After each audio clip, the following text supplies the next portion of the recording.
नमस्कार प्रेक्षकांनो, स्वागत आहे आपल्या मराठी यूट्यूब चॅनलवर। आज आपण पाहणार आहोत पोटाची चरबी कमी करण्यासाठी 13 सोपे उपाय। पहिलं, सकाळी उठल्यावर कोमट लिंबू पाणी प्या। दुसरं, रिकाम्या पोटी 10 मिनिटं वेगाने चाला। तिसरं, साखरेला पूर्णपणे विराम द्या। चौथं, चहा कॉफी कमी, ग्रीन टी जास्त। पाचवं, आहारात प्रथिनयुक्त पदार्थ वाढवा। सहावं, दररोज 30 मिनिटे व्यायाम करा। सातवं, पाणी भरपूर प्या, विशेषतः कोमट पाणी। आठवं, आहारात फायबर आणि प्रथिनं वाढवा। नववं, रात्री उशिरा जेवण टाळा।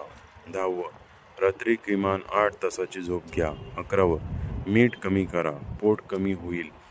12वं, प्रत्येक 2 तासांनी थोडं थोडं खा। 13वं, डिनर हलकं ठेवा, 7-8 वाजेपर्यंत जेवण आटपा। जास्त नाही, फक्त 15 सवयी ही पोस्ट सेव्ह करा आणि ट्रान्सफॉर्मेशनला सुरुवात करा। आणि आपल्या चॅनलला नक्कीच लाईक, सबस्क्राईब, शेअर आणि कमेंट्स करायला विसरू नका। धन्यवाद।